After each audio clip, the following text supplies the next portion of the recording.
This is just a string. Fooled ya. When you play a musical instrument on a worship team, often you are expected to learn your part and learn the songs before you come to rehearsal. So I want to talk about the process to prepare yourself to learn your parts and learn songs. I want to make a quick disclaimer. I'm going to be making this video based on the expectations we have on the worship team that I work with. And so your worship team might have different expectations. For example, if you are on a team where you're expected to memorize your music, then that'll be another thing that you'll have to prepare for. And I'm not going to go over that today because our team does use music stands, so memorizing music is not something that I'm going to take time to do today. The expectation we have is not that we learn the song exactly like the original recording, but we want to try to capture the essence of the original recording. The reason for this is that we may not have all the instruments that the original recording has. So if it's a weekend where we don't have a keyboard player and the song has an important keyboard hook, well, we just have to find another way to play it, or maybe have an electric guitar play it, or see if we can do without that. Same for electric guitar. A lot of times right now in the season we're in, we don't have electric guitar every weekend, and so expecting us to sound just like the recording isn't always feasible. But we do want to capture the essence of the original recording and make the song as excellent as possible with the tools that we do have. But hopefully the principles of how I prepare, or some of the things I share today, are helpful to you in whatever context you serve. A song that my church has been doing recently that's been new to us is Great Things by Phil Wickham. So today I'm gonna think about this song as an electric guitar player and teach myself the electric guitar parts for this song. The first thing I'm going to do is just listen to the original recording of the song and take notes on my music. I have my music on my iPad here, so I'm just gonna have that with me and make notes as I listen.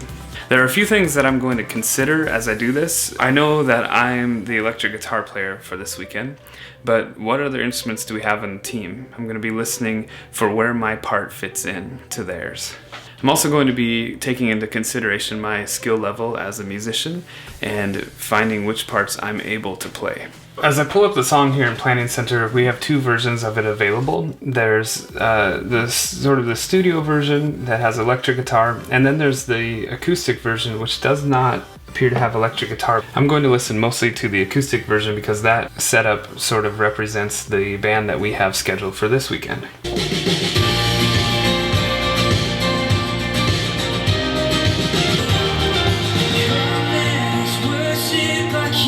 Right away, I'm noticing that throughout the intro, there's a hook that in this version is played by the piano. But I'm thinking that this weekend, I'm probably going to be playing that hook with the electric guitar, and in the studio version, the electric guitar does play that hook. And the second thing I noticed is that right as verse 1 hits, the band drops out, and it's just the acoustic guitar playing that 16th note rhythm. And so we're going to want to create that in the team somehow, whether it's the acoustic guitar this weekend or it's me on the electric guitar playing that 16th note rhythm. We're going to want that motion throughout the verse. A little bit of piano in there. Dun, dun, dun. If we don't have a piano player this weekend, I might consider playing that on the electric guitar. So we come into the chorus. This 4 on the floor beat with the drums, some piano playing some neat stuff. As an electric guitar, I might just play some chords here.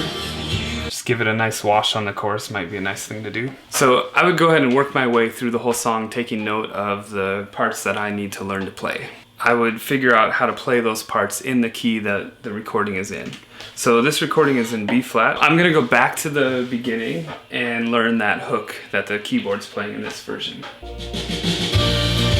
Dun, dun, dun, dun, dun, dun, dun. So it's dun dun dun dun. What is that?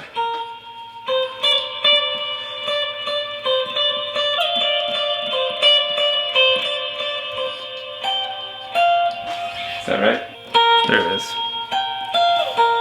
Now that I've figured out how to play that part, I'm going to write in my music how to play it. You could get as detailed as you need it to be. You could write actual notes, you could write tablature, you could write the letter names of the note, but I don't really like to write tablature or write the letter names because I'm going to have to transpose this song into another key. The letter names or the tablature is not going to be as helpful to me. What I'm going to do is write the intervals for the part that I'm playing. Let's take a look at it. It's in B flat, and the first note is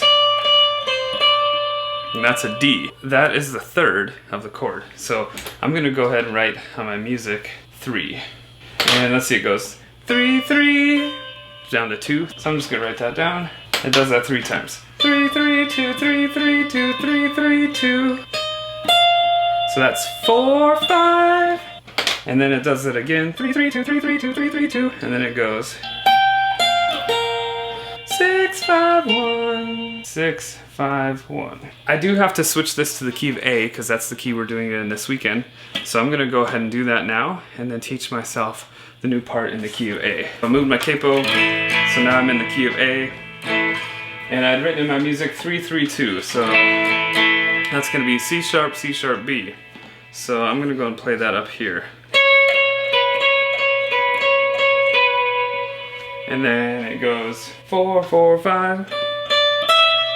So now I've learned how to play it in the key of A, so that I become familiar with the position on the fretboard that I'm going to be playing in the key that we're actually going to be playing it in this weekend.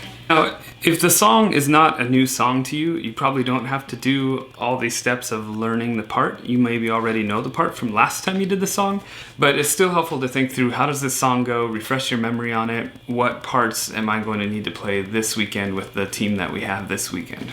Mostly, you're probably able to skip right to this last step, which is to practice the song. Now, if we're doing the song in the same key as the recording, I'll go ahead and just play the recording and practice along with it. But a lot of times we're doing the song in a different key, so I'm going to have to practice it without the original recording, without the YouTube video, but that's okay. We use a click track, and so I'm gonna go ahead and dial in the click, and I'm gonna practice along to a click track. I'm going to hit start on the click track, and then I'm just going to hear the other parts of the band in my head. I'm gonna count the beats, and I'm gonna practice my part to the click track.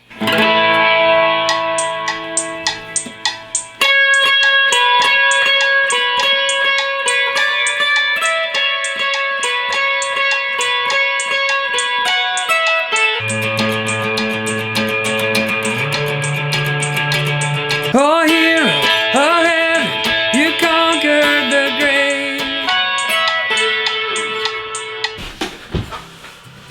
So there you go. I would just keep practicing that song with a click track until I had the whole thing down and I felt really comfortable with it. And I would do that whole process for the whole set, especially the new songs. Thank you so much for watching. I hope this is helpful for you as you prepare for your next weekend on your worship team.